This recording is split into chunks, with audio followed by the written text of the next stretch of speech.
Olá, seja bem-vinda, seja bem-vindo a mais um vídeo aqui no canal. E hoje nós vamos falar da mais subestimada linha de câmeras que eu conheço. Tão subestimada que o próprio fabricante não dá a mínima para elas. Estamos falando das câmeras da linha EOS-M, as Mirrorless APS-C da Canon. Eu sei que esse começo pode parecer um pouco estranho, mas é verdade. A Canon parece que não dá a mínima para essa linha de câmeras, mas também não tira elas de linha. De alguma forma, elas seguem indo e vamos conversar sobre elas. Vamos lá, por que eu estou aqui com três câmeras? Antes de mais nada, deixa eu agradecer aos meus amigos do Canon College e da Canon Brasil que emprestaram estas três câmeras e o pessoal também da Casa Canon. Então, Casa Canon, Canon College e Canon Brasil que fizeram a gentileza de emprestar. Aqui a gente tem a EOS M200, a EOS M50 Mark II e a EOS M6 Mark II. Deixa eu tirar as tampinhas das lentes. Vai ficar mais bonitinho sem tampinha. O que muda entre elas? Esse vídeo vai ser um vídeo um pouco longo porque vai ser um vídeo de explicação da linha M e já uma espécie de pré-review dessas câmeras. Eu não sei se eu vou fazer o review de todas elas, porque eu nem sei qual é o grau de interesse de público a respeito dessas câmeras. Eu não sei quão populares elas estão aqui no Brasil ou não. Assim, quem vai decidir isso são vocês. Se você aí que está vendo o vídeo quer ver um review completo da EOS M200, coloca aí nos comentários. Da M50 Mark II, coloca aí. M6 Mark II, coloca aí. Aquela ou aquelas que se saírem aí mais citadas entre vocês, eu vou ter esse indicativo de que há um interesse de público e, portanto, justifica o tempo de produzir o vídeo. Então, manda ver nos comentários aí. Vamos falar um pouquinho da linha M, tá? O que elas têm em comum antes de qualquer coisa? Deixa eu tirar uma lente aqui, deixar a M6 Mark II aberta. Todas elas são mirrorless, então nenhuma dessas câmeras tem atuação de espelho como uma DSLR. Todas elas são APS-C, então o sensor popularmente aí conhecido como cropado, o APS-C, que no caso do APS-C da Canon, tem um fator de corte em relação ao full frame de 1,6. Então é aquela história, você põe aqui uma lente 50mm, ela te dá um campo de visão equivalente a uma 80mm.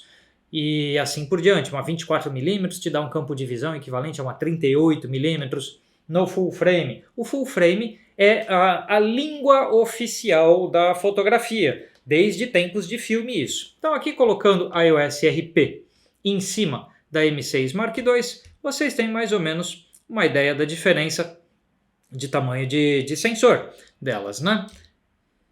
E também de tamanho da câmera, tá?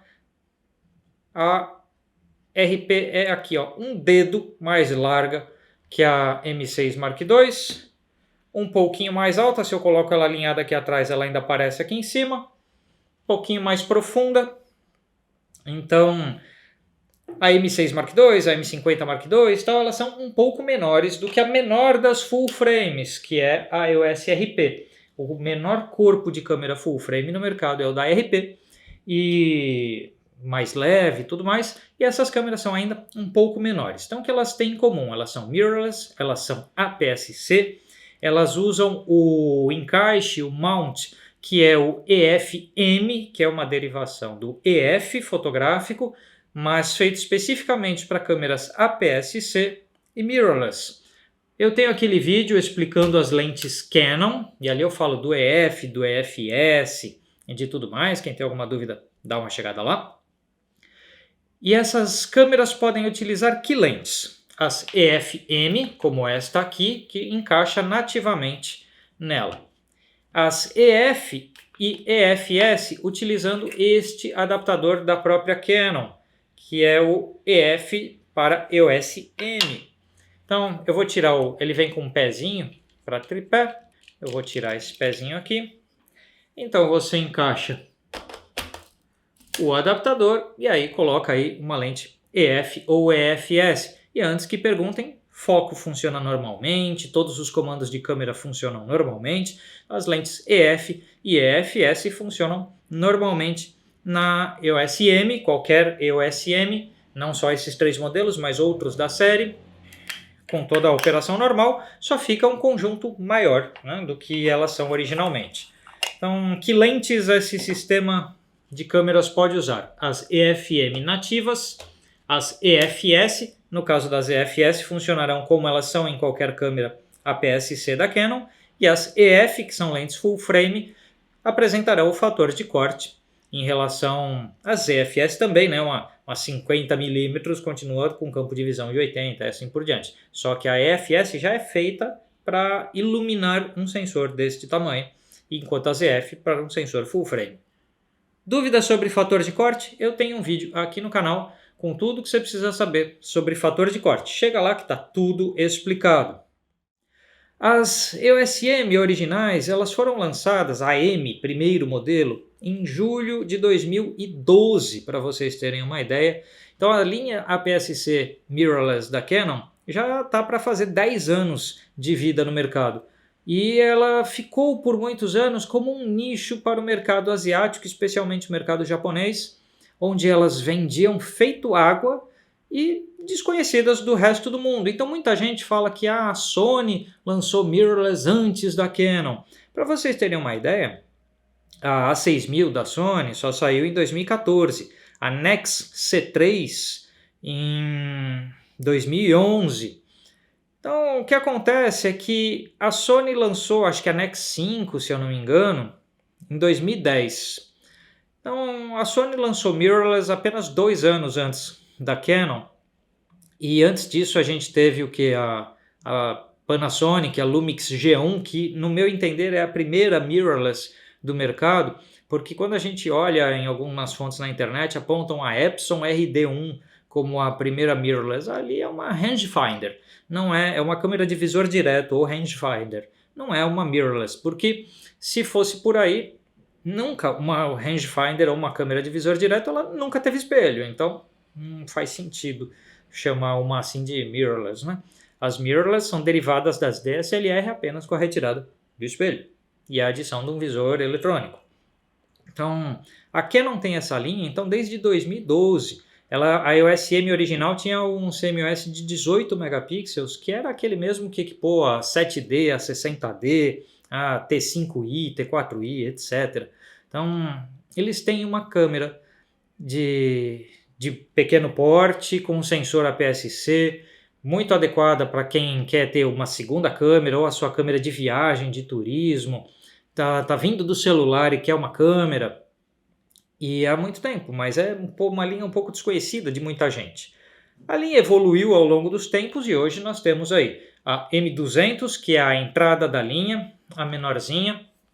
Então, a quem se destina a M200? Se você hoje clica com seu celular, a M200 é a câmera para você, porque ela tem um modo todo automático de trabalhar, ela pode também funcionar em modo manual, mas ela tem um modo super fácil, todo automático, que você não precisa saber nada muito fotográfico para controlar ela, como abertura, tempo de exposição, balanço de branco, essas coisas mais técnicas, você não precisa, porque ela tem íconezinho e você vai regulando ela como se fosse um celular. Ela tem a tela que vira para cima dessa forma, então se você vai fazer um selfie, eu brinco que ela é uma câmera de canhoto, que dá para você segurar muito bem com a esquerda e apertar o disparador aqui com o dedão. Tá? Então para fazer selfie fica uma posição bastante boa, muito legal, muito confortável de segurar, porque ela tem um degrauzinho aqui que é onde encaixa o monitor. A câmera pequena, leve, de 24 megapixels APS-C. Isso ela tem em comum com a M50 Mark II que está aqui. A M50 já é uma câmera que, por exemplo, tem o EVF, o visor eletrônico, que a M200 não tem. Um formatinho mais tradicional de câmera, né, com essa corcovazinha aqui por causa do flash e do visor eletrônico. O monitor dela articula de um jeito mais tradicional para câmeras da Canon, né, que é essa articulação assim. Você também tem uma condição boa de segurar ela com a esquerda para fazer um selfie, levar em viagens e assim por diante. Ela tem uma entrada de microfone, coisa que a M200 não tem. Então, A M50 Mark II já é mais completa. Se você der uma chegada no review que tem aqui no canal da EOS M50, a primeira, a M50 Mark II é a mesma câmera, tá? Não mudou praticamente nada. O que mudou é um suporte para vídeo na vertical, então quando você estiver fazendo vídeo na vertical para redes sociais, por exemplo, ela já tem o suporte a isso, então ela já prepara o arquivo na posição certa. Tá? Fora o suporte a vídeo na vertical e alguns ajustes no mecanismo de foco, não mudou essencialmente nada da M50 para a M50 Mark II. Alguma coisa cosmética só entre elas. Assim, se você der uma olhada no review da M50, você vai saber em termos de qualidade de imagem tudo o que a M200 e a M50 Mark II são capazes de fazer. Porque ambas carregam o sensor, o CMOS de 24 megapixels, que não está só dentro delas. Está também nas Rebel SL2, SL3, T7i, T8i, também na 80D. O CMOS de 24 megapixels da Canon está em um monte de câmeras. Se bobear em mais alguma dessas que eu esqueci de mencionar, a M6 antes da M6 Mark II e a M5 também utilizavam esse CMOS de 24 megapixels. Então, olha, M50, M5, M6, SL2, SL3, T7i, T8i e 80D. Pelo menos 8 câmeras utilizam esse mesmo CMOS de 24 megapixels. Isso significa que todas elas são capazes de exatamente a mesma qualidade de imagem. Já a M6 Mark II, cujo visor também articula para cima, tá? Ela também não tem o EVF nela, né, o visor eletrônico, como a M200, mas ela pode ter o opcional, que é assim. E aí você tem uma câmera com EVF, ou quer levar em viagem e ocupar menos espaço, sem o EVF. A única coisa é que quando você usar o EVF, você perde a conexão do flash, porque ele vai exatamente ali, né? Tá? Então é algo para você pensar. A mais completa delas é a M6 Mark II. Ela usa por dentro dela o mesmo hardware da EOS 90D. Então é o CMOS de 32.5 megapixels, faz uma montanha de fotos por segundo, capaz de fazer vídeo em 4K sem fator de corte no sensor APS-C, e enquanto que as duas aqui, a M200 e a M50 Mark II, têm um fator de corte, então você vai ter um campo de visão mais estreito em 4K. Então, passando assim uma apresentação, né, do que é a linha, o que elas oferecem, assim vocês vão entendendo. Por exemplo, se a gente pegar em faixa de preço, tá? A M200, modelinho de entrada aqui, ela tem um preço que se aproxima da Sony A6000, que é um modelo antigo na linha da Sony, que a Sony resolveu não tirar de linha, né? Uma câmera bem antiga, que está em linha há muitos anos, que sob alguns aspectos a gente pode considerar que estaria atrasada em relação a outras câmeras, mas ela ainda oferece uma qualidade competitiva. Então, o que a M200 tem, sei lá, melhor do que uma A6000? O monitor que articula para frente, o fato de que ela é toda touchscreen, então você pode operar ela toda por touchscreen, o Dual Pixel AF, né, o autofoco Dual Pixel, que é como o da EOS R que a gente está usando para gravar, que em vídeo, se eu chego para frente, ele me acompanha bem, detecta olho e tudo mais. Então, seriam vantagens, em qualidade basicamente a mesma, tá? Um sensor APS-C, cujo a faixa de ISO, de excelente desempenho de ISO, vai muito bem a ISO 1600, ainda bem a ISO 3200, isso vale para essas três câmeras aqui e para a M50 original, e vale para outras câmeras APS-C do mercado, alguns modelos da Fuji, assim por diante, todas estão na mesma faixa, ou seja, vão com dignidade até a ISO 3200, daí para frente é um pouco de forçação de barra, e você vai precisar tratar o seu arquivo com um pouco de redução de ruído e assim por diante. Voltando a falar da M200, o preço dela está abaixo da XT200 da Fuji, que eu não sei bem porque a Fuji já tirou a XT200 de linha, era o modelo de entrada da Fuji e ficou só 9 meses em linha, então algum problema aí, a crise dos semicondutores mundiais, que está faltando semicondutor para tudo, para câmera, para injeção eletrônica de carro, computador, notebook, para absolutamente tudo que leve um chip, um processador, uma coisa assim, está faltando semicondutor no mundo inteiro. Então vai que a Fuji está enfrentando dificuldades, tirou a XT200 de linha. Não sei se é essa a explicação, tá? A M200 então, se a gente pegar nessa faixa de preço e na faixa de desempenho dela, ela é tipo a SL3, a Rebel SL3 sem espelho. Então é uma câmera pequena, portátil, com esse sensor de 24 megapixels, capaz de gravar vídeo Full HD e 4K com crop. E é uma câmerazinha muito prática para levar em viagem, ela é pequena, leve e a qualidade de imagem muito boa. A M50 Mark II faz exatamente as mesmas coisas que a M200, mas com uma ergonomia melhorada, porque a pega da câmera tem essa curva aqui para você encaixar a mão. Você tem mais botões como dial rotativo e botões atrás a mais para acesso a comandos, mas de resto, mesmo sistema de touchscreen, mesmas capacidades. E o EVF, que a grande utilidade do EVF, do visor, é quando você está debaixo de sol, que você não consegue enxergar bem na tela, você encosta o olho aqui e se resolve melhor com ele. A M50 Mark II, em termos de faixa de preço, ela também é uma SL3, ela também é uma Rebel SL3 sem espelho, numa faixa de preço que é aproxima da Sony A6100, por exemplo. E desempenho similar também. A M6 Mark II ela está numa faixa de preço da A6400 da Sony, da XT30 da Fuji, e aí eu já vejo algum potencial a mais para a gente pensar na M6 Mark II como uma câmera que é mais cara, mas que oferece mais, com 32 megapixels. Eu tenho aqui a tabela, quantas fotos por segundo ela faz, mas a gente pode pôr por escrito na tela.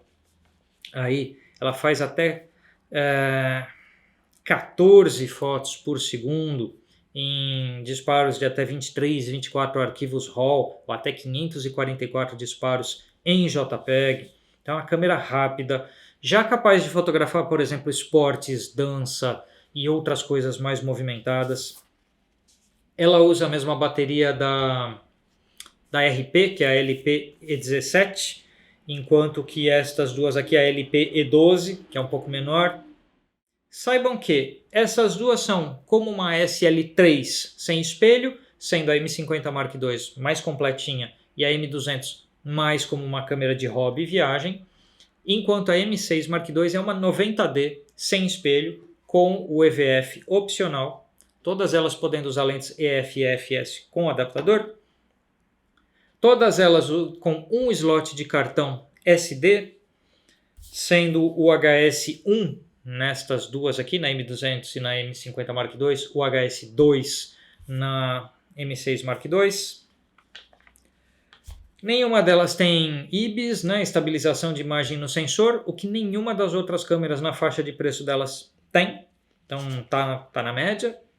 O que mais? Todas as três aqui utilizam o processador Digic 8 da Canon. As três utilizam a mesma tela aqui atrás, de 3 polegadas, com 1.04 milhões aí de 1.04 milhões de pontos. Touchscreen não só para foco, mas para toda a operação de menus, para tudo que você quer fazer na câmera. A única linha de lentes da Canon que elas não são compatíveis é a RF nova, das Mirrorless Full Frame da Canon, então o RF não vai funcionar aqui. Tá? Então é EFM, EFS e EF. Se eu puder dizer, o grande calcanhar de Aquiles destas câmeras é o fornecimento de lentes. Tem poucos modelos de lentes EFM, então lentes que a gente possa chamar de excelentes, tem a EFM 22mm f2, que eu comentei lá no review da M50 original, a EFM 28mm 3.5 macro IS, que é uma excelente de uma lente muito nítida, muito boa, a EFM 32mm 1.4 STM, que é tida como a lente da série L, não é série L, mas é tida, tem o tipo de desempenho que se espera de uma lente da série L para essas câmeras. E você tem trio de lentes da Sigma, uma 16, uma 30 e uma 56mm de abertura 1.4, que também tem uma excelente reputação. Essas seriam as lentes excelentes que você tem à disposição dessas câmeras. E você tem de resto zooms úteis, né? Como uma 11 a 22mm, a 15-45, que é essa lente do kit, 55-200, zooms comuns para o dia a dia. Então a grande fraqueza dela é que se você precisar de lentes muito específicas, você vai acabar tendo que usar uma EF ou uma EFS, que tem linhas maiores, com o adaptador, o que estraga um pouco a questão do tamanho da câmera, ela fica bem menos compacta. E o que ela tem de potencial, se a fraqueza é a disponibilidade de lentes, e não parece que a Canon vai lançar novas ou diferentes lentes para esse sistema, tá? Vai continuar em linha aparentemente, mas sem muita mudança nas lentes. Se lançar é uma coisa ou outra, de repente a Sigma, Tamron, Tokina lançam alguma coisa, mas não é tão provável. Como eu falei que é uma linha subestimada até pelo fabricante, as outras marcas, se você não acredita no seu produto, por que os outros vão investir? Então Sigma, Tamron, Tokina e outras marcas não lançaram muitas lentes. E as câmeras são excelentes. Como eu falei, se você pegar, você faz tudo que uma Rebel SL3, que é uma câmera excelente, faz com isso aqui. Você faz tudo que uma 90D faz com essa câmera. A 90D é uma câmera poderosíssima. A M6 Mark II é imensamente menor do que a 90D e faz tudo o que a 90D faz. Para vídeo em 4K, por exemplo, ela é muito melhor que a EOS RP, que é uma full frame. Ela tem muito mais opções de vídeo que a EOS RP. Ela faz 4K em 24 e 30 quadros, com o Dual Pixel, o autofoco Dual Pixel funcionando durante o vídeo. O Full HD 1080 em 24, 30, 60 e 120 quadros. Então, como câmera de vídeo, ela é super completa. E como câmera fotográfica, ela é rápida, foca muito bem e tem uma tremenda de uma qualidade de imagem por causa do CMOS de 32 megapixels. Por que a Canon não faz o decente marketing em cima desse equipamento? Eu não faço a menor das ideias, porque a Canon poderia bater de frente com Fuji X-T30, X-T30-2, com Sony A6100, 6400, até 6500, com esta câmera aqui, sem nenhuma dificuldade, nenhum problema.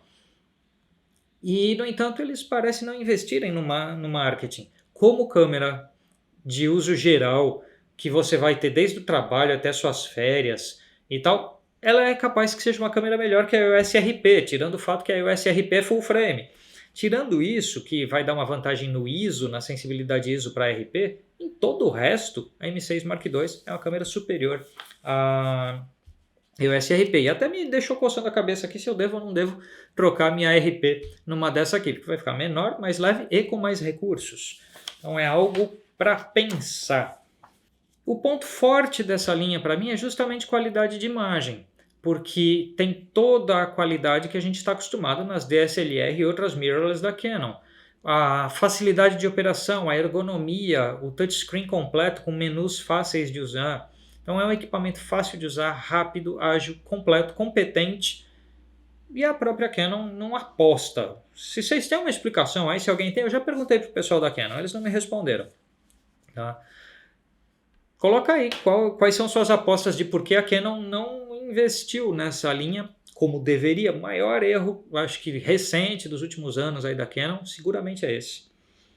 Vamos lá, se eu esqueci qualquer coisa, de últimas diferenças entre elas. A M200 faz até 6 fotos por segundo, a M50 Mark II até 10 fotos por segundo e até 14 fotos por segundo na M6 Mark II.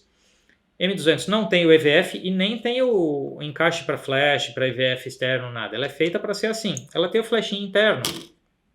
Inclusive esse flashinho interno, tanto nela quanto na M6 Mark II, tem um negócio engraçado que é assim, você pode rebater ele para cima, você pode segurar ele aqui e rebater ele para cima, que é algo que nenhuma câmera compacta a gente consegue fazer. Por exemplo, no da M50 Mark II isso não é possível. Tá? Então é interessante que você consegue disparar um flash rebatido numa câmerazinha compacta como essa. Todas elas têm flash, a M50 e a M6 têm o contato para flash externo, a M200 não. A M200 pesa só 300 gramas com bateria, tá? Já a M6 Mark II pesa 400 gramas e a M50 está entre elas. Na verdade a M50 acho que pesa tanto quanto a M6 por conta do EVF dela. É que eu acabei não anotando aqui o peso dela.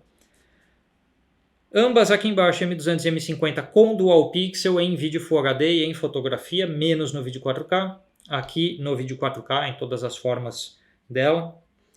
Preço de $550 na M200, $700 aproximadamente na M50 Mark II, $850 na M6 Mark II, sendo que o EVF é vendido separadamente.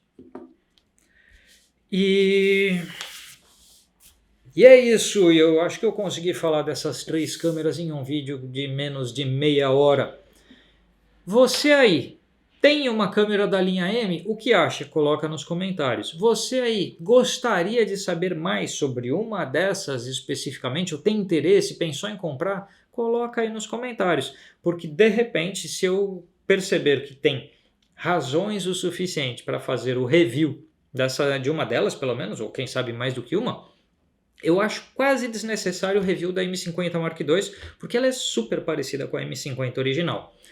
E já é uma boa câmera e o review tá lá, tá feito. Agora, de repente, da M200 ou da M6 Mark II, vocês colocam aí nos comentários que, se vocês quiserem, eu faço. E quem sabe, se esse vídeo tiver um belo de um alcance, compartilha, passa para quem você conhece. Quem sabe de alguém que está querendo uma câmerazinha super compacta? Ó, é menor que a linha 6000 da Sony, tá? Ela é muito pequenininha. Para viagem, isso aqui é uma das melhores coisas. Eu e a Cris já conversamos se de repente a gente pega uma dessa também para ser uma câmera de viagem mesmo, de passeio. E a Cris faz muito reprodução das obras de arte dela, das pinturas dela. E essa câmera tem qualidade. Ah, já esquecendo uma coisa, falando em qualidade.